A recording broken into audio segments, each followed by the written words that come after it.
This week on the Jock and Nerd podcast, we're the last people on the planet to see Top Gun Maverick. Plus, Howard Stern may be working on an MCU project, and you'll never guess what it is. Marvel Studios may have found their Wolverine. Black Panther 2 merch gives us our first look at Namor, and bottle service Star Wars style. Quick thoughts on this week's episode of Miss Marvel and the Boys and more. All in this edition of the Jock and Nerd Weekly for Monday, July 4th, 2022. Hi, this is Gilbert Gottfried, and you're listening to the Jock and Nerd Podcast. Why? I don't know. Check one. All right. This is for all you fans out there. Let's give it up. Jock it, we nerd it. We funny, disturb it. We jock it, we nerd it. We spoiler alert. Oh yeah! Hello, listener. What's up? How's it going? Welcome to the Jock and Nerd Podcast, where we give you comic book and superhero, TV and movie news, reviews, and whatever we choose. Jock and Nerd. My name is Imran. My name's Anthony. He's the Jock. He's Nerd. And that's it. Rugs. We'll peep you next time. Well, yeah, see you later. Thanks for checking in. Shortest runtime ever. No, it's this episode. It's just me and the Jock. The Jock and I, Rugs, is Keeping it old school. It's doing it old school. This is how, the show started 7+ years ago. Rugs has been, the puppet union forces me to give him vacation days. Otherwise, they send large puppets with baseball bats to my door. So I have to comply. I just want to be in compliance with the puppet union. Yeah, we had to give him some time off. It's well earned. Yes. I don't know actually if it's well earned, but we had to give him some time off. It's earned. He's drunk somewhere right now listening to this. I guarantee. I really don't give a shit. Yes, but we always have him here. Always have him here. We'll miss you, Rugs. I can't repeat the message he sent me and you the other day. Oh, that's right. He is being very naughty from his vacation to us. It's not to be shared for the general public, but well done, Rugs. But it was very, very random. Very well done. He was. The guy was, as the kids say, a little sauced, a little lost in the sauce. Yeah, he sauced, lit, in 3 sheets to the wind, in the bag, whatever cliche. Painting the town red. Painting the town red. Riding the white elephant. No, that's afterwards. Whoa. I don't know what happens there. Anyways, we got a great movie review this week and a bunch of fun news items. Anthony, hit it right now. The Jock and Nerd Podcast. I'm going to start with a really weird one. All right. Okay. It appears that radio DJ popular Howard Stern, everybody knows Stern, you love the Stern, may have revealed, maybe by accident, maybe on purpose, on a hot mic during one of his radio shows that he is involved in an upcoming Marvel Studios project regarding Dr. Doom. What? The fuck? Yes. Now, we don't know if he's been cast as Dr. Doom or if he's talking to them or if he's... Here's what happened, right? They call this a hot mic, where you forget the mic's on, you go to commercial, you're trying to end the show. Got picked up on the Sirius XM radio. I do have the audio clip. I'm going to play it. It's 39 seconds. So you got to listen carefully because there's like stingers going on and they are talking, but you can clearly hear him say things. And then I will define what he says. But here's the clip. Works, but shop TommyJohn.com/SXM right now for 20% off your first order. I mean, get 20% off right now at TommyJohn.com/SXM. TommyJohn.com/SXM. That's the thing. See site for details. But I don't even believe me. I'm fucking miserable about it. I don't even. You listen to the Stern Show on your radio. Because I'm an asshole. But that's what I did on America's Got Talent. So. That's right. You listen to the Stern Show on your radio. Are you excited about it? Well, yeah, I called Robert Downey Jr. and I said, like, how do you, like I was asking him acting techniques. Okay, you can hear him say they're going. That was tough to make out. But you can go for you it. can hear him say they're going over the schedule with me and it's going to suck. And he goes, "Well, I told you I'm going to do Dr. Doom." And then he goes, "But believe me, I'm fucking miserable about it." And then I don't know if he's joking. He goes, "I called Robert Downey Jr. and I was asking him acting techniques." What do you make of all this? Is this a mistake? Was he mistaken? You hear him. I hear him say Dr. Doom. I heard him say, I'm working. I told you I'm going to do Dr. Doom, is what he says. Yeah, this is such a strange... Right? This is bizarre. Such a strange piece of audio and news that's popped up. I mean, of all people, I would have never guessed like Howard Stern would be involved in a Marvel item, let alone Doctor Doom. Yeah. It's just so bizarre. So I don't really know what to make of it. I mean, I don't know why. I don't even know like why if it is like fake and he's leaking it by like just to fuck around. Why he would do that? Why he would even think of Doctor Doom? Like I feel like it's so far away from him that it almost seems like it could be real. But then it's like, what is he doing in Doctor Doom? I guess it's like it could be like just a glorified cameo and. To make it more grounded in our reality. Unless he plays himself in the movie as part of there's a radio DJ throughout the movie. We know they're doing a Fantastic Four reboot, but can you just picture Howard Stern as Dr. Doom? He'd be like, Reed, come over here, Reed. Oh, Sue Storm, let me tell you what I do to you, Sue. Let me tell you. Like, I don't know. His final form would be him as just Ass Man. Just Ass Man. You know what? His movie was great. He was really good at playing himself in private parts, right? And, you can make the argument that, like, when Robert Downey Jr. was picked, when a lot of these guys were picked, people are like, what? This guy? No, but are you going to make the argument that he could be Doctor Doom? Maybe all the good actors have already done Marvel movies and there's nothing left, right? Maybe we're done. We've gotten to that. When you get to Howard Stern, you've reached the end of the list of people who want to work with Marvel. I don't know. That would be the worst casting in the world if he's Doctor Doom. I think if he's in the movie, which is also bizarre in and of itself, he's not playing Doctor Doom. Fucking thing. He's all rock. He's just Howard Stern's like this Sting guy. He's rock. The fuck is this? Rugboy must be over the moon by the fact that we're talking about Howard Stern. Yeah, Ruggs is a big Stern guy, and he's probably kicking himself that he's not here, and that's a horrible Howard Stern impersonation they did. But it's odd that he said those words. Robert Downey Jr., I think he even mentions Jon Favreau somewhere in there, but he says, I'm doing Dr. Doom. Now thinking about it, it could be like he's the narrator or the radio guy, not narrator, the radio. Although he could do like a Stan Lee narration. Just the radio DJ in the movie that's, through, I don't know. It's so weird. That's so weird. There's so many things to unpack with him saying he's involved in Doctor Doom. Also, like, I don't know anything about Howard Stern, but he would just have Robert Downey Jr.'s number and just be calling that guy, be like asking for acting tips. Yeah, look, these people. I guess they could be friends. They know Howard Stern's got everybody's number. Everybody's gone through there. Yeah. Could it be is Howard Stern even still popular? Like, I don't know anything about Howard Stern. See, Ruggs would know, days. but I think he is. People still listen to his show every day. It's on Sirius XM now, and it's satellite. And I believe I watched a couple of like music performances from his show. He's still relevant. He's still a good interviewer.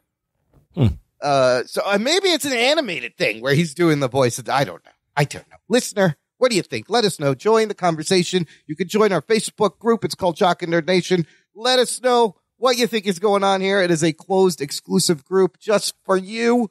Lots of spoiler threads right now to geek out on and enjoy of all the current things running, like Stranger Things Season 4, Volume 2. There's a spoiler thread for that. Watch that shit. It was crazy. The Boys and Miss Marvel, also ongoing shows. Spoiler threads for every episode. Check it out. Okay, here's another news story about a possible casting that is a little more, let's say, firm than... A little more realistic. A little more realistic. A little more... Yeah, I would say not even realistic. A little makes more sense than the Howard Stern thing. That's a good way to put it. And one more thing, just circle back to Howard Stern. They would do a Doctor Doom movie? Like, that also is kind of... It doesn't completely surprise me, but Marvel hasn't done a villain movie. That's Sony's job. Right. Yeah, that's Sony, exactly. Sony's right. I wouldn't be down. That's Sony and DC doing that kind of fucking Doctor Doom TV series or movie would be... I wouldn't mind that. That'd be kind of cool. But yeah, you're right. Yeah. They haven't given us a Joker, right? Or what Sony's doing. They have yet to do this. I mean, the only one is like Loki, but by this point, Loki's such a fan favorite that he's like I might as well be Avenger. He's a hero. This other Right. news story regards one Taron Egerton. Or is it Egerton? I don't know how you say his name. Is it a soft G, hard G? Taron Egerton says he has met with Marvel Studios about potentially playing Wolverine. Oh, shit. You know what? Despite my feelings on the Kingsman, I was going to say, are you going to get over that? the movie has one amazing scene, right? And Taron Egerton is not in it. But I'm not mad at this. I could see him playing Wolverine. What do you think about the Taron I Egerton love it. as Wolverine? I like Taron Egerton as potential Wolverine. I wonder how tall he is. I should Google that right now. You hear that dog in the background? Shut that dog up. You goddamn dog. Shut that dog up. Let's see his height. Yeah. Taron Egerton's height, 5'9". So that's a good height for Wolverine. That's pretty good. And I can see him getting bulky. He's got the face for it. He's been bulky before. Yeah, I don't mind this casting at all, and I think he'd be a good guy to take over. I'm excited that they're. What this also tells us is they might be closer than we think in terms of getting X-Men on screen. If they're having conversations, he's young enough, that you can have him around for a bunch of movies, and he's kind of fresh faced. He was great as Elton John in Rocket Man, also great performance. You're a big Elton John guy, right? Dude, I've seen him live, and you forget. You go see Elton John live, and every song you go, oh shit, I love this song. Oh shit, I forgot about this song. Oh, this is just hit after hit for decades. And he's still. What's your favorite song? Piano Man? No, that's Billy Joel, you fuck. It's the wrong person. Well, there you go. Billy Joel sings Piano Man. Elton John does Rocket Man. He's Rocket Man. Yeah. That's Billy Joel that does Piano Man? Correct. Oh, fuck. Different person. He's from upstate New York. Also great. They're the same guy. They're kind of the same guy. No, Billy Joel's not as flamboyant as the Elton John. No. But both great singer-songwriters on the pianos. There you go. That's why. I think that's why you got him. Yeah, that's why. At least I didn't confuse Elton John with like Stevie Wonder. Okay, that would be really bad. What the fuck? Yeah, that'd be real bad. Yeah. Lame. And at least you didn't confuse like Guns N' Roses with Motley Crue or whatever. That was another confusion. Well, that was I did do that, and that was a couple shows ago. So yeah, I'm not mad. I'm not mad with the Taron Egerton. He could be Logan. Yeah, do it. He's 32 right now. Okay, all right. So it gives you a couple years. He looks younger. Yeah, he does. But yeah, I don't mind it at all. It'd be cool to see him lead a young rebooted X-Men. Whenever that's going to happen, make it happen. Okay, this next one here, we're getting into big spoilers, Anthony. First, let me ask you before I address the listener. Do you want to get into some big spoilers for Black Panther sequel, Wakanda Forever? What do you mean? What kind of spoilers? Well, there's promo art revealing. Oh, yeah. No, I did see this already. Okay, so you're in? But you should still hit the spoiler button. I will.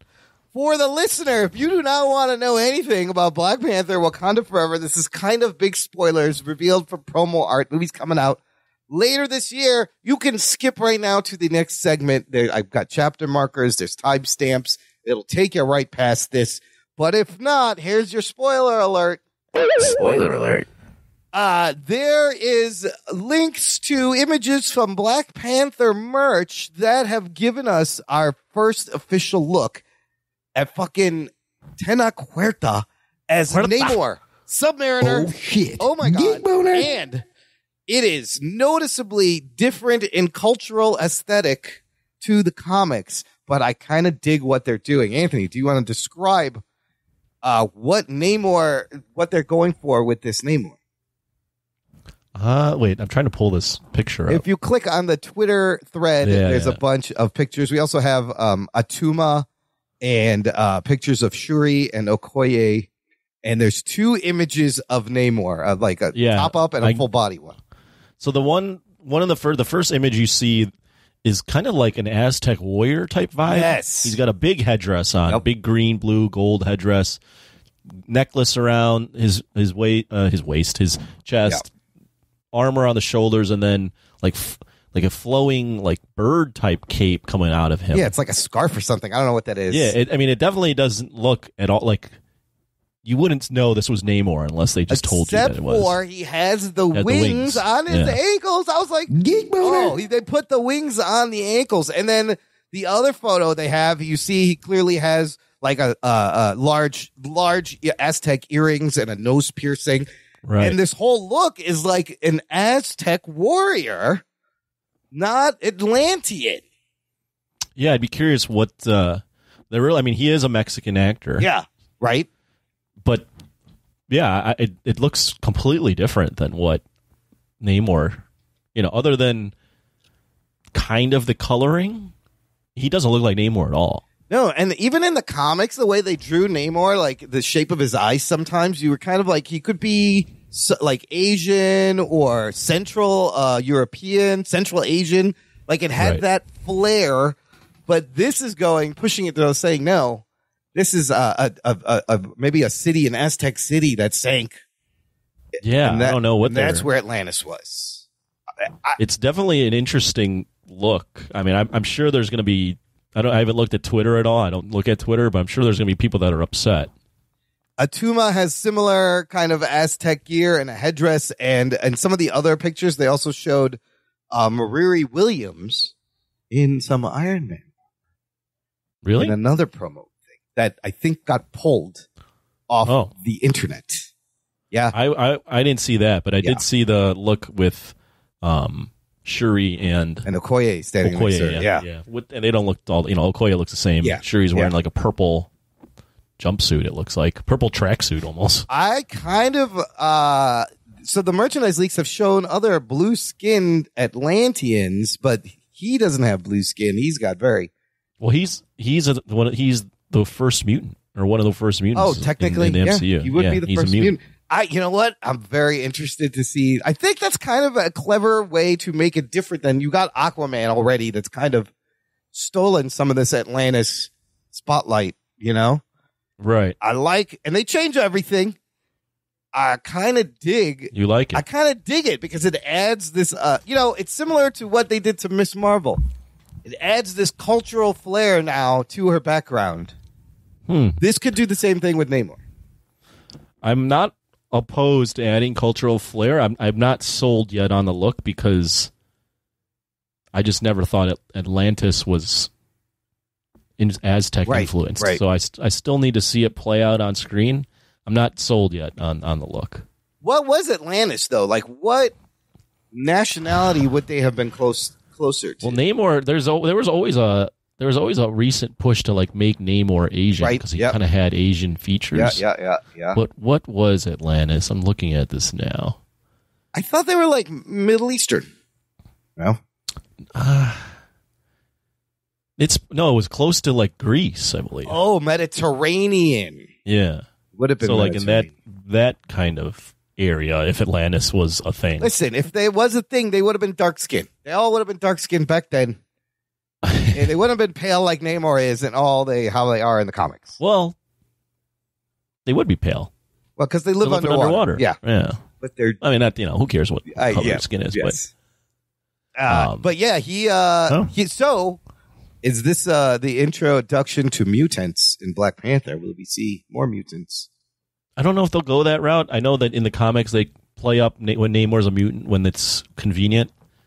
Right. I also wonder, Namor is an anti-hero, so like eventually maybe they'll spin him into his own thing. Like I wonder how far they'll go with him being a villain in this. He is Illuminati too, right? Wasn't he a member of the Illuminati at one point? Yeah, he was. He made all the hard choices when... He made the bad, difficult decisions. In the Incursion series, when T'Challa couldn't pull the trigger to destroy the one world, Namor was like, what are you doing? Give me that. Click. And he just did it. He does it. Yeah, he don't give a shit. He'll get the blood on his hands. Yeah. He doesn't care. To say he will sacrifice a few to save the many.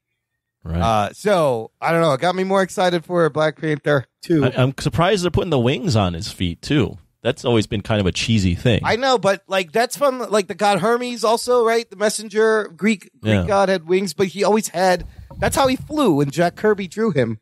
I was like, those little wings are propelling you? Oh, interesting. Yep. Oh. Maybe we'll see more at San Diego Comic-Con Hall H now that some of the shit has leaked. I've noticed some of them have been pulled already. The studios, they're trying to pull these, but it's too late. It's too late. It's already out there. It's too late. You know what's not too late for listeners? For you to get to apologize? Split. It's never too late to apologize. No. Oh, see, you're going a different song. Too late. Is that Justin Timberlake? No, One Republic. Oh, One Republic. It's too late to apologize. Yeah. I know. That's what. It's too late. I was trying to sing that. I got the melody. What song did you sing? I was trying to sing that one. I got the melody wrong. Completely Yeah, you fucked that one up. It's too late to apologize. It's because you're old. I know some. It's because you listened to Elton John and I listened to Billy Joel. I know some new things. Dua Lipa. No. That's a thing. I don't know. Dua Lipa. Yeah, there's two of her. There's two Dua Lipas? There's a Dua and a Lipa? Dual Lipa. No, I'm just kidding. Lipa. No, there's just one Dua. I've seen Dua Lipa live. How's that show? It wasn't just for her. It was like a mix of everybody, like a bunch of different artists. Can I confess that she currently may be like my pop guilty pleasure at the moment? She's great. It's the thing I listen to when no one's watching because her melodies and the bass lines and the beats, these are fucking bangers. Like, I'm really impressed with the Dua Lipa. What's your favorite Dua Lipa song? Levitating and Don't good. Start Now. Don't Start Now. The bass line for that is fucking sick. If you listen to this fucking funk dance and there's something about her melodies. I also know she's been accused of stealing parts of her melody for Levitating from other bands, right? This is a good and bad thing because her melodies are so fucking catchy. Because the fact they are a little familiar and then a little tweaked, right? So I can see how she would be accused. I always go back to Picasso's quote, good artists copy, great artists steal. She may have stolen some of that shit, but fuck if it isn't catchy and doesn't get stuck in your head. And it's not bad. I like Dua Lipa. It's not bad. She's not bad. She's good. Fucking Dua Lipa. She's also not bad to look at. It's not bad to look at. And she sings her own songs and she's dancing like, I don't know if she wrote those melodies. There's something that's just very catchy. They're very fucking catchy. Okay, but what was I talking about? Not Dua Lipa. Rewind. How did we get to Dua Lipa? Too late to apologize. Dua Lipa. Oh, yeah. You like modern music. That's right. I do like some modern music. What else I love is our t-shirts at our TeePublic shop. Listener, check it out. Jock of Nerd. I'm getting podcast confused. jockandnerd.com/shop. I just edited a Dance of Joy podcast, so I was about to say Dance of Joy. Your boy. Jock. How many more of those you got left? Oh, we just got to the end of season 4. How many seasons are there? There's 8 seasons. Oh my God. The season 8 is only 6 episodes, so there's 3 full seasons left. Wow. But yeah, everyone that hasn't checked out the Dance of Joy pod. If you remember here's a plug. Perfect Strangers, you're an old fuck like me. If you're a Gen Xer, you know Perfect Strangers. Go listen. But don't do that now. Right now, go to our TeePublic shop, jockandnerd.com/shop. Get yourself a graphic tee that nobody knows what it is, and you'll be cool. Right? Okay, last thing in the news, Anthony, has to do with bottle service. You're a fan of bottle service, right? I've been known to overpay for a couple seats at a club. What is it about bottle service that's so alluring to you? Why? You don't have to wait at the bar. Okay. You get into the club quicker. You usually get the prime real estate, and if you're out there searching for ladies, it's a good hook. There's a little velvet rope separating you from the schmucks, and they're like, "Whoa, what's going on?" Yeah, that little velvet rope on over there. How do I get behind a rope over there? Yeah. Well, you know what? Disney, Star Wars, also into the bottle service. They have launched a new cruise ship. It's called the Disney Wish cruise ship, and on this cruise ship is a Star Wars lounge called the Hyperspace Lounge. In this lounge, you can order a drink called the Kyber Crystal. Before I tell you the price of this drink, I will tell you what you get and what's in this drink, okay? All right, tell me. It is primarily made with Camu cognac. Okay. It also includes the Japanese citrus fruit yuzu as well as kumquat. Gesundheit. Okay. Also, the Kyber Crystal also features Grand Marnier Quintessence. Okay. And it's like a flight of beverages. It comes in this giant contraption that we saw on Boba Fett called the Camptono, that if you press a button, it opens up. Also includes shots of Pappy's Van Winkle's Family Reserve 23-year bourbon. Taylor's Fladgate Kingsman Edition Very Old Tawny Port.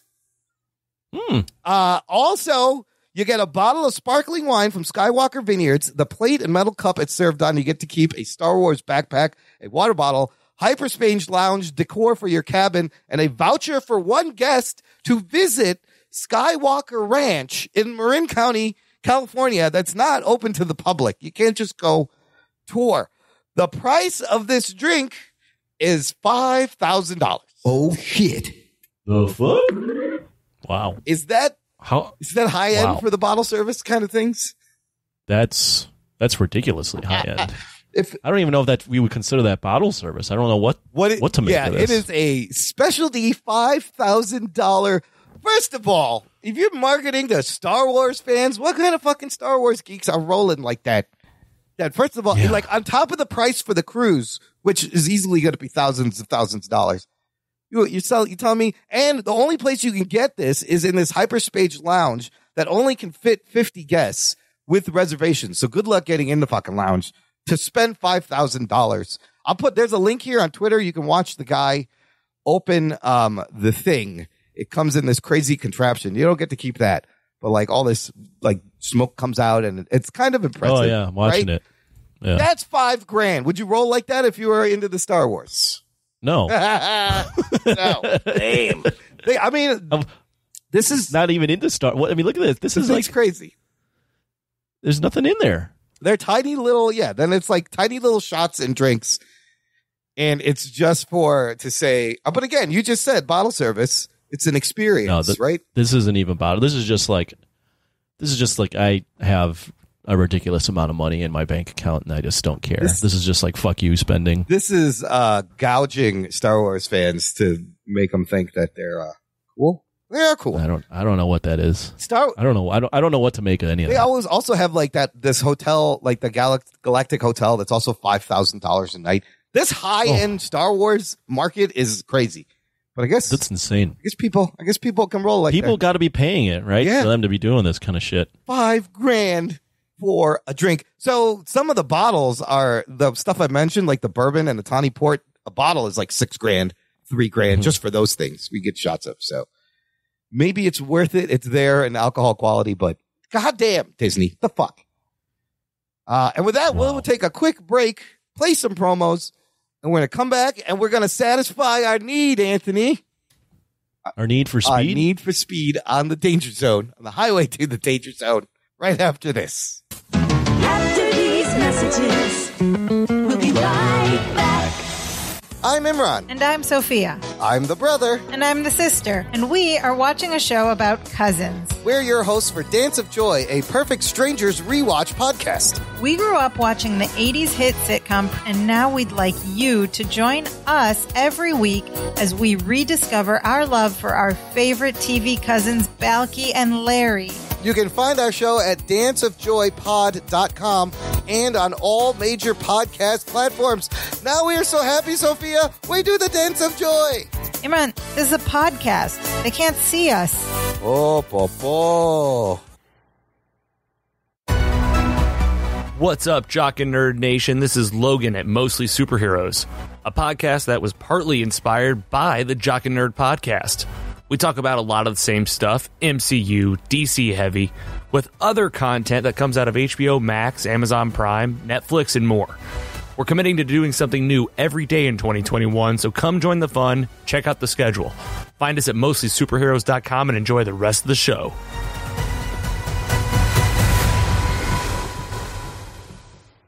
Jock and Nerd. Listener, if you enjoy the show, you should join our awesome fan club. Visit jockandnerd.com/Patreon. Jock and Nerd. You can support the show on a monthly or annual basis. It ensures that we keep putting out a geek-tastic show every week. But you get things like access to an exclusive podcast feed where the shows come out early, bonus content. You would have heard Anthony and Mai's Top Gun Maverick instant reaction right after watching the movie. That went up this week. There's also Discord benefits. You can hang out with us once a month on our private Patreon-only Discord server. This month, July, will be July 21st, 8 p.m. Mark it down. Tentative, but mark it down. And there's also a You Pick It tier where you can force us to watch and review any movie you want. So lots of fun things at jockandnerd.com/Patreon. And now we are going to do a Patreon movie pick right now. It is Top Gun Maverick. Here's your spoiler alert. Strap yourselves in, you fucks. Spoiler time. This review sponsored by, dedicated to listener Jesse Rodriguez, who has been a patron for 47 months and recently bumped up his fucking support. Bumped up his fucking... Wow. Thanks, Jesse. Yeah. And he said after the Hudson Hawk review, he wanted us to do Top Gun Maverick, and and it was great. Perfect timing. The movie is still a hit. This is, of course, the sequel to the 1986 movie Top Gun. This movie announced in 2017. They finished shooting this movie in 2019, and then multiple delayed theatrical releases for 2 years till it finally comes out in 2022. Tom Cruise insisting that this thing get a theatrical release, and when you see the movie, you know why. On Rotten Tomatoes, 96%. Wow. Oh, shit. 8.2 out of 10. Wow. 99% audience rating. High scores. A budget of $170 million. The movie opened to $126 million opening. Currently domestic, it's sitting at $571 million. Wow. $1.1 billion worldwide. It has made more domestically now than The Dark Knight and a broken... I mean, it's Tom Cruise's first $1 billion movie. It's the biggest movie of the year, grossing right now. You asked that other episode, can anything beat this domestic gross? I don't know anymore. It's at 571 now. Yeah, this is a tough beat, and this one's had legs for a long time now. Only 5 weeks in the theater, and even seeing it now, there was like a bunch of people there. It wasn't like completely empty. People still showing up to see it over and over again. Made 25 mil this weekend, I think. Yes, like it's had a single-digit percentage drop in these last few weeks, which is unheard of. It's insane. Like even the first week, it only dropped like 30%. It didn't even get close to like the 60 or 70%. Right. So people we'll talk about it. It's great. It's a great fucking summer blockbuster. The first movie, of course, directed by Tony Scott, the late Tony Scott. I love Tony Scott. This one directed by Joseph Kosinski, who had previously worked with Tom Cruise on movies like Oblivion. He did Tron Legacy. And it's screenplay by Christopher McQuarrie, Eric Warren Singer, and Aaron Kruger. McQuarrie and Tom Cruise, of course, worked on the Mission Impossible movies that are amazing. And then story by Justin Marks, Peter Craig, of course, starring Tom Cruise, Miles Teller, Jennifer Connelly, John Hamm, Ed Harris, Val Kilmer, some of your big names, and then a whole new crew of pilots we will get into. Anthony, what happens 34, 36, how many years later to Pete Maverick Mitchell? What's he been up to? Oh, Jerry Bruckheimer also back to produce with the Tom Cruise. It's very important for this plot. Yeah, this is 30 plus years after the first Top Gun, 86 to now 22. 36 years. 36 years. Wow. So, quick synopsis. Tom Cruise as Pete Maverick Mitchell is still in the U.S. Navy. He's a test pilot, and he's completely overqualified for this role. He still just wants to get in the air and run shit and do crazy tests and piss off his bosses. And he gets called in to go back to San Diego to the Top Gun because they want him to...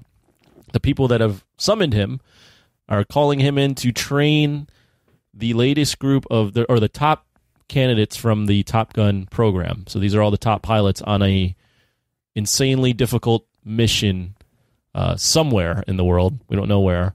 And he's been tasked with leading that. And what's getting in his way is, first off, he's not a teacher. Secondly, one of the candidates in that class of Top Gun is the son of his deceased partner, R.I.P. Goose, played by Miles Teller, Lieutenant Bradley Rooster Bradshaw. Get it? Goose, Rooster, get it? So that is the movie right there.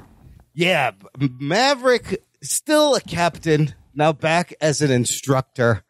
What did you think coming out of this? This is kind of an amazing movie for many reasons. So we already know. Okay, well, yeah, we already know kind of where you're going, but we'll get your thoughts in a second.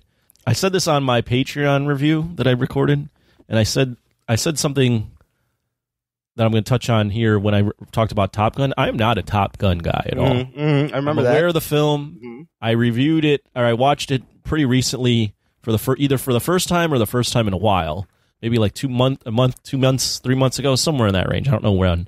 And I was like, I don't think it's that good. I think it's just fine, right? Yeah. I think it's Top Gun is essentially an 80s movie to a T in terms of just wrapping in hot men, hot girl, fast vehicle.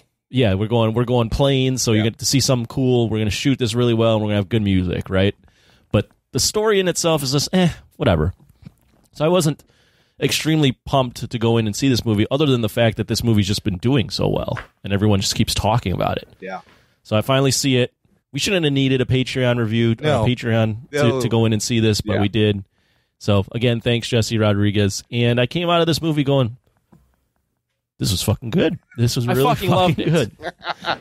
I don't know if I wouldn't say, like, favorite movie all time, but I was like, wow, this is an exhilarating-ass movie that's well shot, with good music, with good acting, with a story you care about.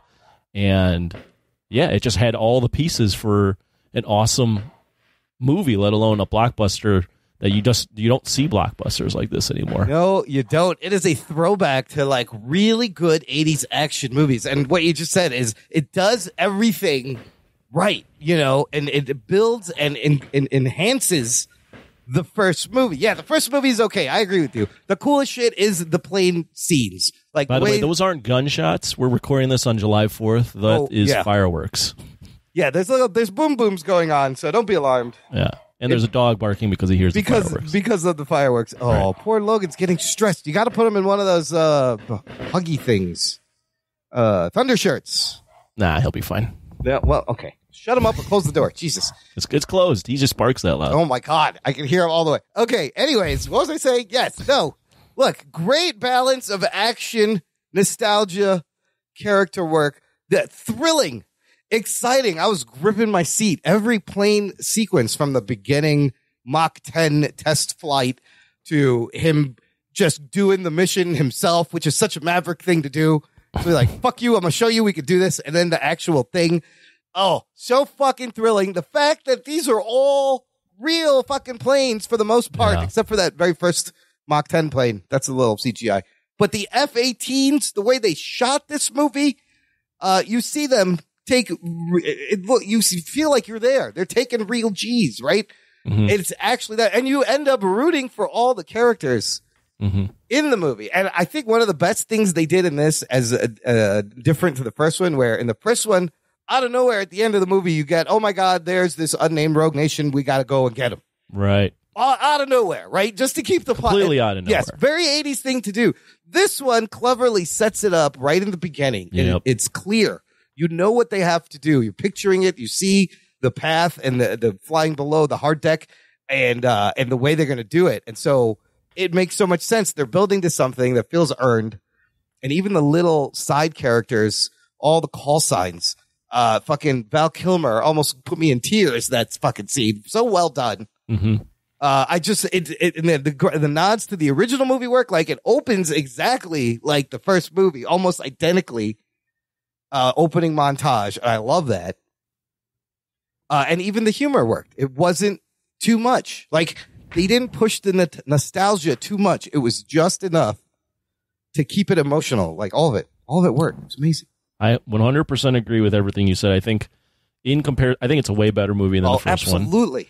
You're absolutely right. We get what we're building towards from the beginning, whereas the first one, it's kind of just like you're hanging out with these guys for 3/4 of a movie, and then, like you said, all of a sudden there's this mission, and you're like, what? Where do the stakes for this come from? Like, this doesn't even make sense. Whereas this one builds up to it. They really invest in the characters. Like, I come out of this movie liking Pete Maverick Mitchell way more than I liked him in the first one. Absolutely. I totally understand why he has this conflict with Rooster, right? I get that he pulled the papers on Rooster and delayed his what is it? His entrance into the academy. Yeah, right. He because he wanted to protect him, right? But he never could tell him that because he's protecting also his mom's wishes, or Rooster's mom's wishes. So, like, I get that conflict. I get why Rooster's pissed off at him. Like, I understand that. I like that Rooster has this rivalry with the other guy. What's his fucking name? Hangman. They kind of, it's like a throwback to Mitchell. Iceman and Maverick's rivalry. But they really do a good job investing in the characters. I like Jennifer Connelly as the love interest way better than... Great chemistry. Oh, my God. No awkward kissing. What's the girl's name in that? Kelly McGillis. Kelly McGillis, yeah. No awkward kissing. That was the most awkward kissing in that first movie. that kissing, I remember listening to a podcast about that. I think it was the Rewatchables, and they were like, there was a bunch of kids that watched them kiss back then and they go, think that's how you kiss. Exactly. they were trying to kiss women that way, and they're like, does Tom Cruise know how to kiss a girl? because it was like floaty mouths, and they were just like hovering their mouths over each other and like, I was like, licking each other's lips. What it was like happening? fucking weird. I've always had a huge crush on Jennifer Connelly, and man, she looked good in this, and like you could feel their chemistry. She was sexy, even though there was like no explicit sex scene, and it didn't really need it. Right. You still felt their connection, and I love how she is name dropped in the first movie like twice. They talk about they 2 times they mention. One time Goose actually goes, "Oh, you're back with Penny Benjamin, whatever her name was," and then Goose's wife mentions the Admiral's daughter. He took her on a flyby. So she is mentioned twice in the first movie. Oh wow! So they even connected to that. I didn't catch that. They connected a lot of things. Can I ask you this? Iceman now is an admiral. He's well respected and revered. He's running things. He's the one that got Maverick the gig. Why isn't anybody mad at Iceman? Because it's really his fault Goose died. Let's be honest. Iceman wouldn't get the fuck out of the way. He didn't take the shot, and he hesitated, and that's why they got caught in the fucking jet wash, and that's why they hit the jet. That's why Goose dies. Brewster should really be mad at Iceman. Yeah, and I don't know. I don't think that's what he's. Yes, he's mad that his dad passed in the same plane as Maverick, but I think he's more.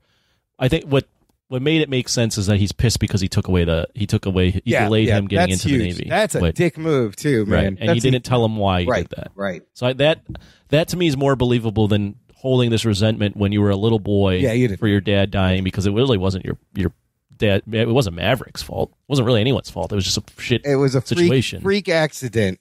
But yeah, going back to this movie, Maverick, Top Gun Maverick, they do a really good job too of you kind of mentioned this, of the nostalgia stuff. Yes, you get Val Kilmer, you get them playing shirtless on a beach. Yes. You get the old songs, but they don't rely on that. Right. They don't go, hey, look at all this nostalgia. Like, yes, this is. The movie's actually built around good character, good plot, freaking amazing cinematography. Like those scenes in the planes are fucking awesome. Wow, it's like hailing out here. Is that yeah? There's like rain and there's fireworks going on. There's fucking pandemonium. It's like the end of Stranger Things. The upside down outside. Vecna's coming. I don't know. It feels like the end of the world what is the fuck occurring is while it we're recording this glowing red podcast. outside? I can't tell.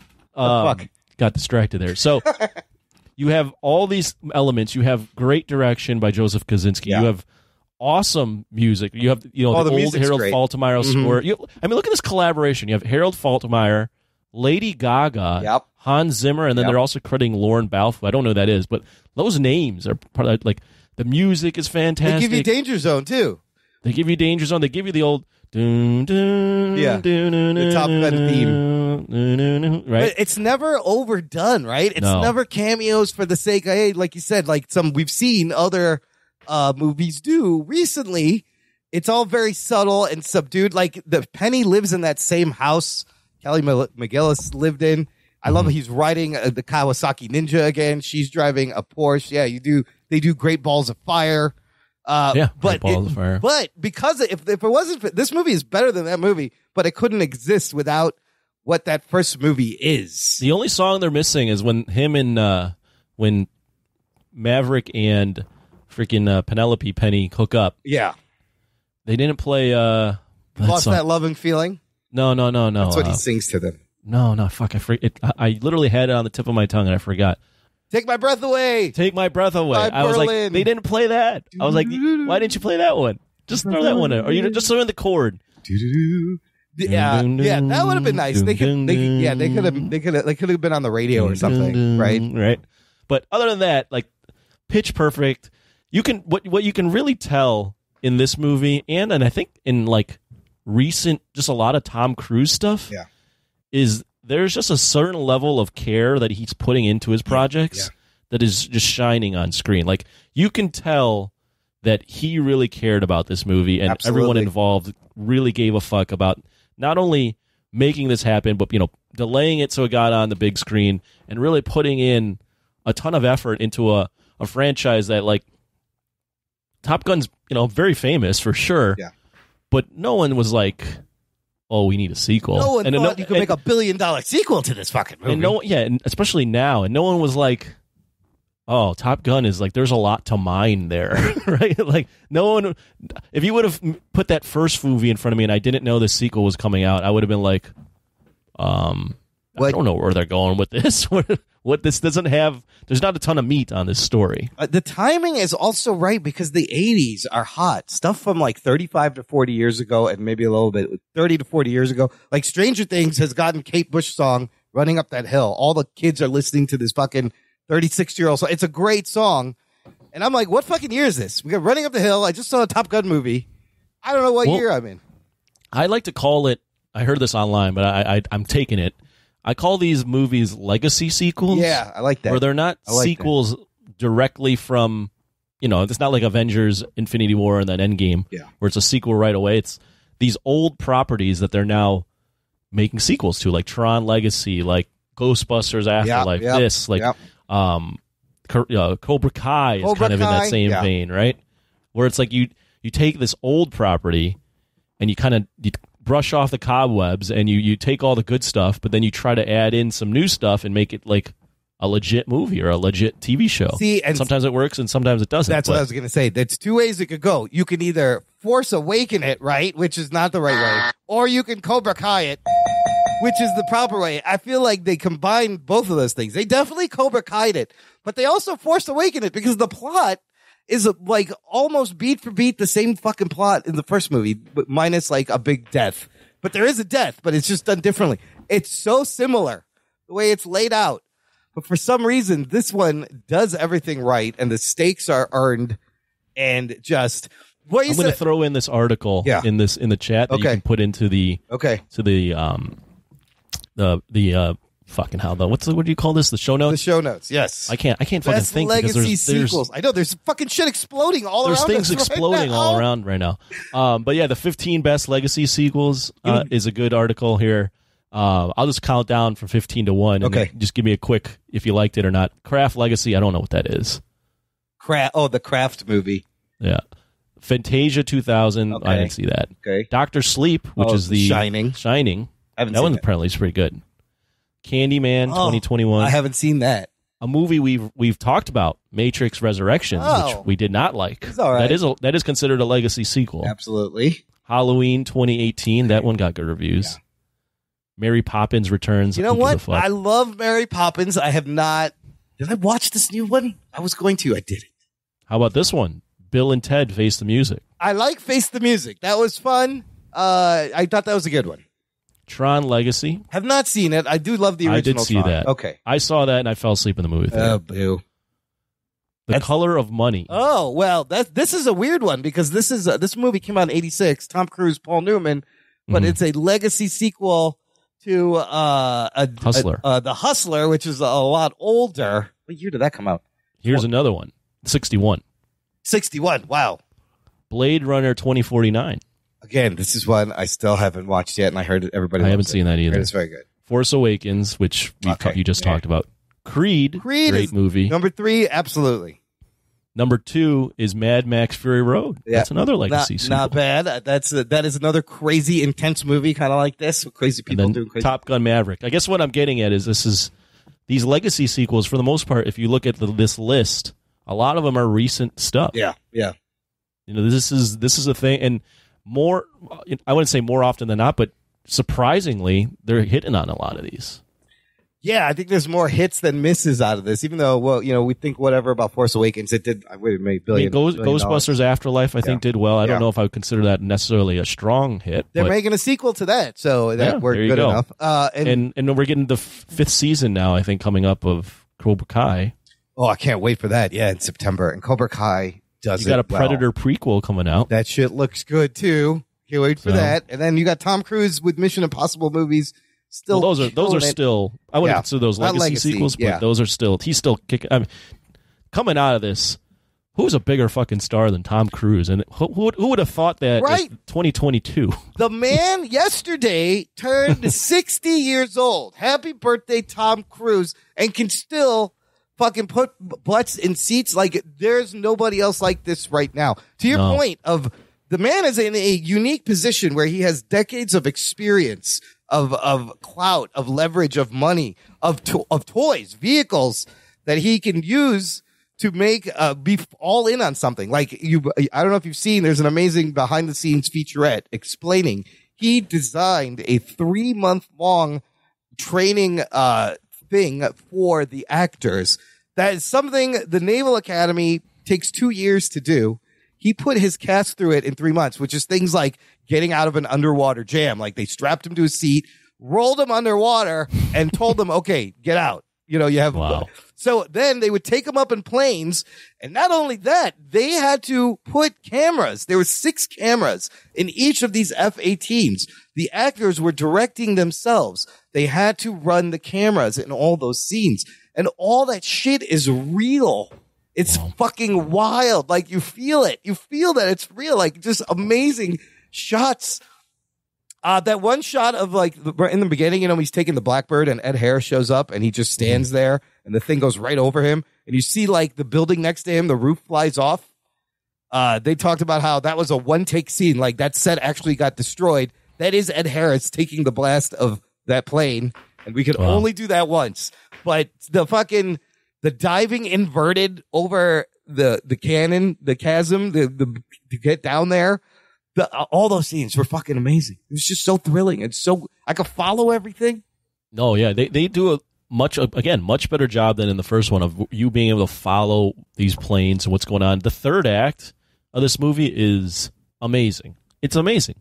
It runs longer than you think it is. Like you think it's just this mission. Yeah. But then it goes into this like survival thing out of nowhere where the planes are where Tom Cruise and Miles Teller are saving each other. They gotta fucking steal an F-14 from this random enemy base. It's fucking crazy. Oh, yeah. I mean, they're taking they're in enemy territory and they have to escape. And then you get the nostalgia of the F-14 and it's just like, I didn't even know I wanted this in a Top Gun movie. But all of a sudden this movie becomes a rescue like military mission that I thought it was just going to be them completing this impossible mission and getting the fuck out of there. It's like so 80s, but like good 80s action movie, like crazy plot. Right? I mean, I was literally like gripping the seat. I'm like, oh my God. I was like, oh fuck. Did Tom Cruise just sacrifice himself? You think, oh wait, first I'm thinking, oh, Miles, like Rooster's going to die. Yeah. Yes. Then Tom Cruise, you think he sacrifices himself. One of them was not making out of this movie. And then he's getting chased by the helicopter and you're like, oh fuck, he's gone. And then Miles Teller saves him. And it's just like, holy shit, this movie.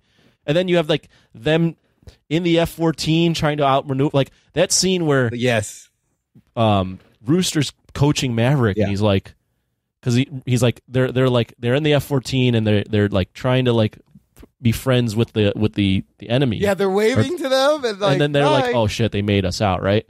And you're like, he's like, okay, like you can like parachute out, you pull the lever and like when I say go and you get out of here, he's like, no, I'm staying with you, and he's like, don't think about it. Don't think. That's what you just say. do. Yep. And all of a sudden, he fucking turns the plane and shoots down one of them. I'm like, oh, fuck, this is amazing. I love that move where they put the brakes on and it just flies behind them all of a sudden and he's dropping the flares. And then, like, first of all, Rooster is in the same plane that his father flew with him, right? Like an F-14. That's a great nod. And then Hangman shows up out of nowhere to save him. Because I was like, oh, fuck, what's going to happen? I thought one of them was going to die. And doesn't Iceman do that in the first one too? Yes. He saves him. Yep, right. yep. Yeah. And so Iceman is the analogy to Hangman.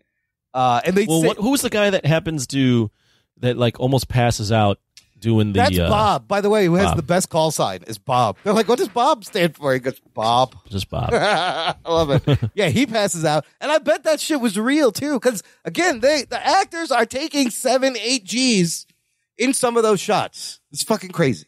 I don't know if they like had the guy pass out, but you're definitely seeing the G's take their toll on the actors. Like when Tom Cruise, when he does those like moves to the side when he's doing the mission, he's like, "Brr, brr," like that. I think that's real G's. Like I don't think he's acting.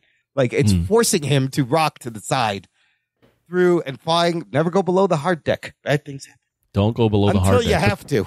Maverick always goes below the hard deck. He always does the flyby too. He did the flyby, pisses people off. I mean, some of the lines were the same too, because Rooster is like, do that pilot shit, Maverick. Like, I think Goose said the same thing.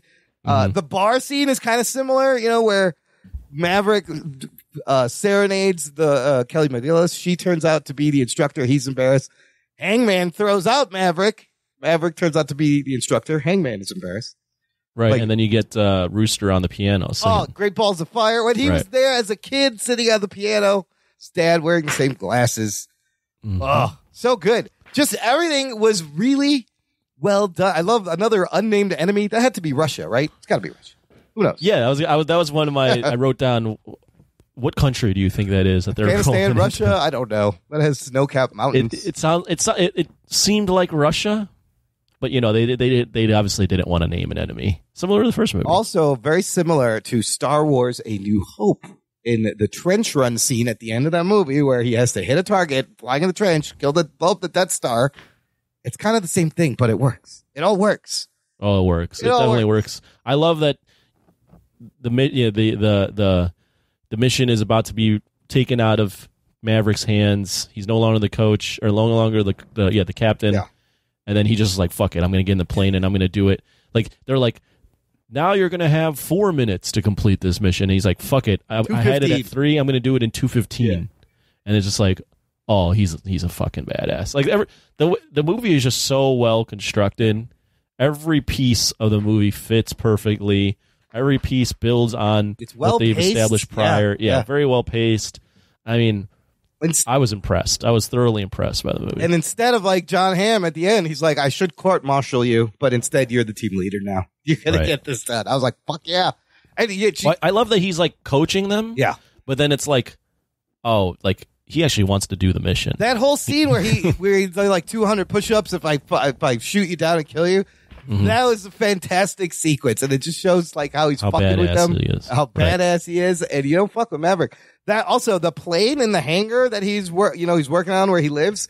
That's his actual plane. He owns some of those. Wow. There was like a rare like Porsche, like those are his cars. Like he owns all that shit. It's his real plane. That's a very hard to find plane. Also, one thing I want to touch on. I was touching on Tom Cruise being a big star. Is I'm trying to think. Like, who else is Tom Cruise now at this point? Like, in terms of someone that was a star in the 80s, 90s, maybe even early 2000s. You don't really have has now that. Come back and is still a star. Like, the comparables I can think of are Tom Hanks. Tom Hanks isn't as big a star right now. Okay, but he can still... Will Smith? Is Will Smith? Like, Will Smith is not on that level anymore. Not anymore. Like, who else? Keanu, sort of. No. Keanu? Yeah, Keanu's there. I would say Keanu might be still there, but like I was going to go like Stallone, Schwarzenegger. Yeah, like they're not at that level. No, Eddie Murphy's not at that level anymore. Yeah, guys. He's like the only guy. It's him and probably Keanu as far as like old guys still killing it.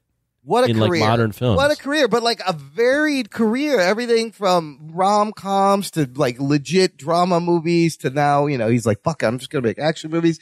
He's done everything, can prove he can do everything. Like, I thought his performance was fantastic in this. And it's like you're watching this guy, and the movie's really about, like, Tom Cruise. He's like, he's a fucking star, and he can still fucking bring it. And you're like, holy shit, it's like Maverick, but it's Tom Cruise. And just, he was so young in those early movies in the 80s. Man's aged just a little bit. Not much. Yeah, yeah, I mean, he still looks good. He still looks great. He was shirtless in the fucking scene, and I was like, oh my god, look at him. He's still in shape. He can hang with the 20-year-olds there. It's wild.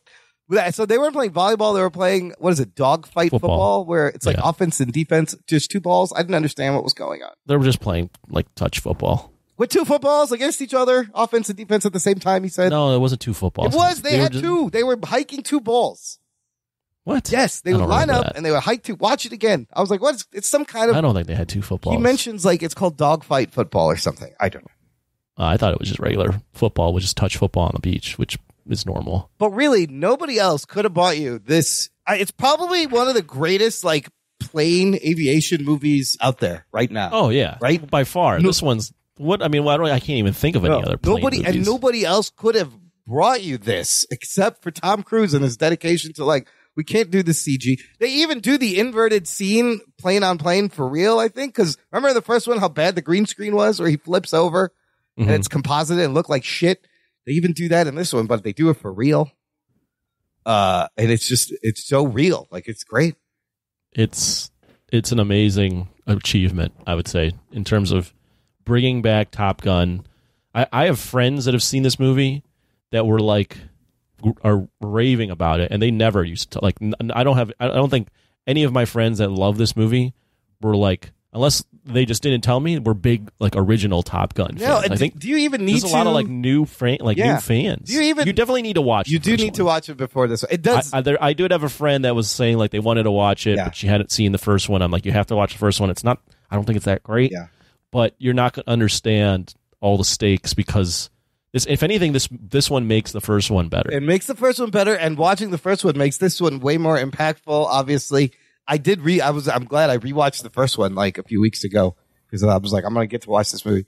And in the beginning, I was like, am I watching the first fucking Top Gun? Like it was exactly like beautiful shots. Okay. Also, Christopher McQuarrie posted this photo on his Twitter. He said, "Happy birthday, Tom Cruise," and it's a picture from Mission Impossible, and it's a picture of a biplane upside down in the air, and Tom Cruise hanging off the top of this biplane. He's still fucking doing crazy stunts. Wow. That's him. I've seen they were doing test flybys, and he was standing on the plane. Oh my god! Right, the man. He's a crazy person. But nobody else is doing this right now. There's no other Tom Cruise like this Tom Cruise. It's fucking wild, and hopefully he makes more great action movies. Let's rate the movie, Anthony. I think we all agree better than the first one, obviously. Better than the first one. I'm gonna go 10. Whoa, 10 out of shit! 10. What? Oh my god! What? Oh, and I don't even I'm going 10 out of 10. It's not a movie that I'm gonna keep throwing on and revisiting, but it's fucking awesome. Yeah, that's really good. When I think about it, I'm just going, what? There's nothing bad in this movie. This is such everything right, perfectly well crafted. Like everything came together, and they made magic. And this is why you go to a movie theater. Would you liken it to maybe like an Aliens or a Terminator 2 kind of effort to the Top Gun? Yeah, it's just different though. Like because it's those movies. Although those movies took some time for a sequel. I think both of those movies had a 7-year. Yeah, this is like 36 years. It's a long time. Yes. So it's just a different circumstance, but it's awesome. It's up there with any of your legacy sequels, any of the favorites, Mad Max, Blade Runner. It's impressive. It's an impressive movie. I mean, I did want to watch it again right away when it ended. Like I was like thinking about it. I'll give it a 9 out of 10. Fucking just solid summer blockbuster action with a lot of heart, emotion, character work, perfectly done nostalgia. This is how you do it and not make it overbearing and shitty. But wow, just Tom Cruise. I'm blown away. Continues to be a fucking not slowing down anytime soon, which is amazing. No. All right, let's find out what our listeners thought in News from the Nation. It's time for News from the Nation. It's time for News from the Nation.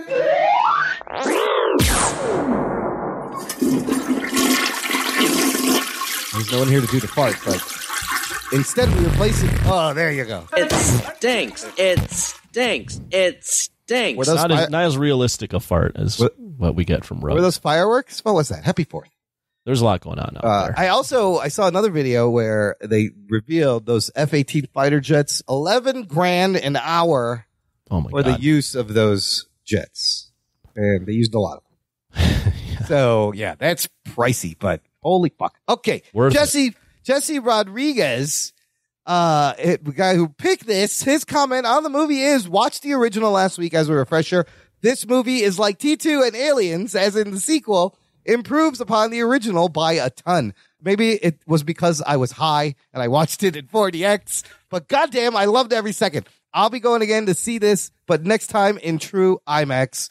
Then he says, edit, wanted to say the theater was packed for a noon showing yesterday, and the average age of the audience had to have been 50. First time since the pandemic that I've seen an older crowd that was amped the fuck up. It was a great experience, and it honestly felt like an event film.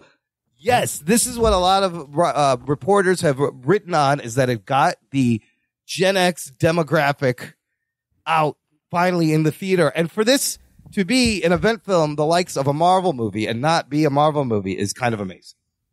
Absolutely.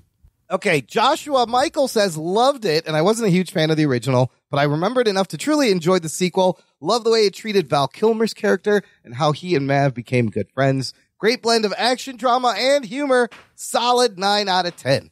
Love that they had Val Kilmer in it, considering his current condition. It was so sad because he's typing on the screen, which is nice, and then he he was diagnosed with throat cancer. There's an amazing documentary in real life called Val you can watch. I think it's on Hulu. And he has to talk out of a voice box, but they used some AI technology to get those words out. I think they recreated his voice. Yeah, his voice in real life. So like he can speak. Oh. He can't speak, but what he wants to say will come out in his voice. It'll sound like him. Whoa. That's wild. Yeah. You know, and it's like it's sad to see him, but also felt really good. And then like they kill him in the movie, which is also I'm like, what are you doing? What are you saying? Yeah. It's a little odd. I'm like, the guy's still alive. A little too close to home on that one. Yes, because cancer. Chris Marin says, just watched Top Gun Maverick. Absolutely loved it. I watched the original in the mid-90s, then again about 15 years ago, and again yesterday as a refresher. It's a good movie, and the action has aged quite well for a 36-year-old movie. The final battle felt a bit forced, didn't really tie anything that came before. Maverick, on the other hand, did everything the original did well and improved on it tenfold. The action scenes were immense, superbly building up the mission, and it had me second-guessing the survival rates up to the very end. Great movie, everything a sequel should be.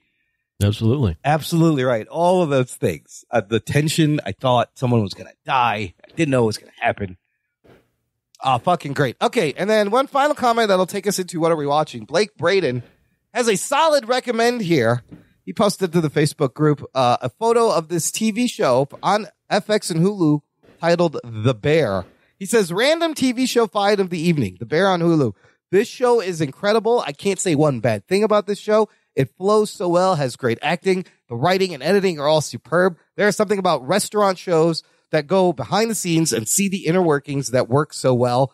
Everyone needs to watch. Anthony, have you heard about this show, The Bear?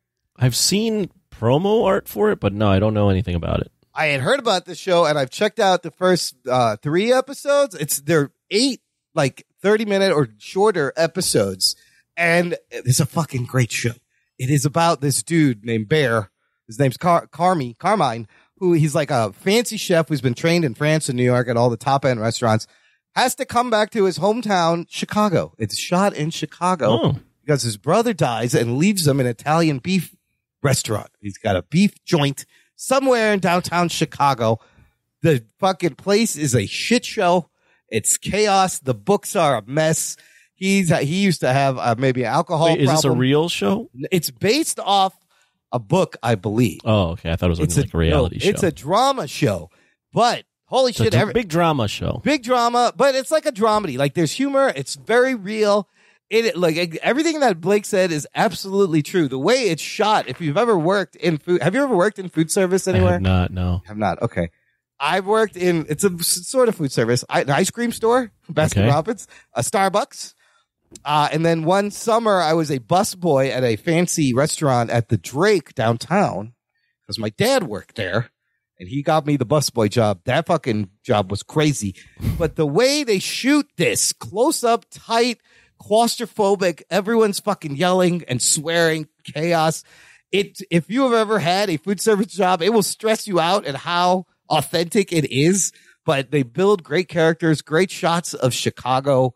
The setting is great, and I believe episode 7 is like a 20-minute episode that's one take. They do a 20-minute oneer, which I love when people do that, showing how crazy this restaurant is. It's very good. I highly recommend The Bear. Quick watch. You will get through it quickly. I'm still making my way through it. So great recommendation, Blake Braden.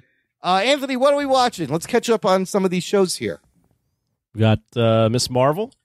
Miss Marvel episode 4. 2 left. We spoilers. Spoiler alert. We go to Karachi, Pakistan. Yeah. Was that really Karachi? It was not. I had to look it up. They filmed in Bangkok. You would take the stones and go to Bangkok. Bangkok. Go to Bangkok Palace. Yeah, they didn't actually film in Karachi, but they got close. They actually went to Bangkok. What'd you think about that episode? We met the Red Daggers, another mysterious organization, the real story of the clandestines. Yeah, I liked it. I would say out of all the episodes, it's probably my least favorite. Okay. Because it kind of gets away from like the coming of age stuff and really dives into the superhero-y stuff. That being said, I still enjoyed it. I like that you're kind of learning about her family, and like her mom is not all that far off from the person that she is, and you kind of get like that drama of the grandma. Like I like the little touches, like the grandma basically, greeting her Kamala and be like, like loving to see her, and then looks at her mom, Mariba. What's her name? Muniba is like, are you like, what? Your skin's dry. Like, what's like that? Like that like rang true to me. I'd be like, yeah, you're my mom. So true. And then I love the other part I really enjoyed was when they asked for when she asked for directions to the guy, and the guy's like, go a little bit down, make a left. Yes, go a little further down, make another left, make a right, and a slight right, maybe like a slight right over here. Right. And if like you've ever asked any, not even like Pakistani, but if you've ever asked anyone like in Asia for directions, that's typically the kind of directions you get. Oh, if you go down to Devon and ask any Desi person directions, that is exactly what they'll say. Make a left and then a little more left. And then there's a donkey cart. You know the donkey cart. The donkey cart. You go around. Dude, when relatives, this is like Pakistani people. The Desis have no tact. Like you'll meet your older relative and they'll be like, "Oh, assalamu alaikum, you got fat." That's just the first thing they'll say. And I'm like, yeah, great. Thanks for pointing that out. That's how Asians and Filipinos are too, though. Every time I see my aunts or uncles, they're like, "Oh, are you not eating? Are you like skinny? What's going on?" I was like, "Oh, hi. Nice to see you." Yes. You're just going to open it up with an insult. You get a hi. How you doing first? Jesus Christ. Another thing that hit home, I love how the Nani is kind of like Kamala, right? And they're both kind of have the same kind of temperament, and the mom is different, and she's harping on both of them. But how Kamala is an artist, and she gets it from her grandmother's side, who's also an artist. Like, my art ability came from my dad and all my cousins on my dad's side. So that was another thing I could relate to. And can we just say the Marvel shows know how to shoot chase scenes much better than fucking Star Wars shows? Because that chase scene was fucking dope with the truck. And yeah, it's a little unbelievable. She knows how to drive a fucking stick shift all of a sudden. Then she just learned how to drive. Right. But a thrilling chase scene, didn't seem slow. The stakes were there. And she's using her powers and the fucking red daggers. There was a lot of exposition. Yeah. But I love that they're like her grandma's just like, "You're a djinn." And it's just like very matter of fact. So what? Like, yeah. So what? You're a djinn. I like the cliffhanger too, where there's like, I like that they're incorporating the partition and now we're going back to the partition. Oh, so did she travel through time? That's what it looks like. I thought, was she in the other dimension on the other side of the veil or whatever? I've seen stuff online that it might be one of those things where she had to go back and guide her great grandma. She was the stars that led her back to the father. Right. That's what I've heard some theories that's where they're going with it. A time travel loop out of nowhere. Yeah. That's kind of weird. Yeah. But to see this like event, the partition that like they don't teach you in anywhere, and when you're going to school, there may be one line in a book. No, you know how they teach you about the partition? Yeah. They don't even. First off, I didn't know the partition was a thing until like becoming older. Yeah. But the way they teach you about India and Pakistan getting independence is they just throw on that Gandhi movie. They're like, watch this, Ben Kingsley. Ben Kingsley. Amazing like, yep. movie. Yeah, they're just like, yep, that's what happened. Moving on. Next week, slavery in 2 hours. Ben Kingsley, he got his ass beat, but said nonviolence, and they got their independence, and that's it. They got away. Yeah, they don't talk about the people going one way to the other and getting slaughtered, or the people coming back and getting slaughtered, and how families broke apart. Broken apart. It's like the trains were dangerous. Like I honestly, I know it's got everybody Googling partition, which is great, and I didn't really know a lot about the details. I knew what happened. You do see a picture of like when they're in Pakistan. There's the picture of this guy in a hat. That's Muhammad Ali Jinnah. He is the founder of Pakistan. You see his face everywhere. So it seemed very authentic, the Pakistani streets and all that. It was really good. I'm still fucking digging the show. Me too. I'm liking it. It's not my favorite of the four, but I do like it. 2 episodes left. It may be like maybe one of my favorites, just because really. Well, yeah, it's so relatable. Come on, holy shit. Unless this show is just complete horseshit, even then I think you would still like it. I mean, this isn't surprising. Again, there are so many times in the show that I'm just like, tears come to my eyes. The simple thing is when Kamala was in bed and the cousins are trying to wake her up, and her mom goes, "Jalo oto," meaning let's go get up. My fucking mom has said those exact words to me hundreds and hundreds of times because I'm a lazy fuck. And I never want to go. And she's all, my mom would always be like, Cholo, let's go. I was like, oh my God, that got me. I can't believe this is on TV. Like, that's what my mom says to me. It's fucking so great. Awesome. It's so great. Okay. We're at the penultimate episode of The Boys season 3. I'm going to hit another spoiler. Spoiler alert. Did you watch this one? Of course. Oh, The Boys is my current must-see TV every time it comes out. We were talking more so than Miss Marvel, and I like Miss Marvel. Okay, we were talking last week how every episode got better and better. What did episode 7? No, I don't think it's better than 6 because 6 had so many things, but it's still a really damn good episode, and I really like where they're going. Yeah, and the revelation at the end that Soldier Boy is Homelander's father. Shit. Just takes us in a completely different. I'm like, oh my God! And should have seen that coming though, almost. Kind of, but then the fact that also Butcher is like knowingly putting Huey in harm's way with the Compound V. Like, there's so many threads here. Yeah, and he didn't tell him that it does brain damage. Yeah, there's some threads that I like less than others. Yeah, but overall, it's an awesome show. Like the Deep continues to fuck Octopus, whatever. It's fine. It's funny. So fucking weird. And Frenchie's thing is kind of heartfelt in how Kumiko gets the powers. Wants her powers back because she wants to help. But the biggest change, I believe, to the comics is this Black Noir, and that was that was so strange, but so good fucking thing. But what a brilliant, clever, fresh way to do flashback to fill in the backstory, right? Yeah, and it doesn't look like he is a clone of Homelander. But how old is he? Because in the Nicaragua scene, he was like a young man. When was that? Like the 70s? Like how fucking old 80s. is? That was the 80s. Okay, but still, I guess he could be his late 40s and 50s. But he's the one that ordered or carried out the hit. Yeah, on Homelander. Or not Homelander, on Soldier Boy. On Soldier Boy. He's the one, and Vought wanted to stop him, and they decided we have to take him. So that was a crazy revelation. It's like, it wasn't the Russians, it was them. Well, but also the fact that Soldier Boy was bullying him. Oh, yeah. That's what also, that's what drove him to be like, okay, oh my God, the cartoon Soldier Boy was such an asshole. And it was like, even though they were cartoons, I was wincing at the cartoon violence. When he's beating the shit out of him and just berating him and putting him down, I'm like, oh, I love my that God. he's just in a fucking weird like store by himself and sees all these cartoon characters come I love out. when it cuts away and like there's nothing there, and then you cut back to he's a fucking psycho also.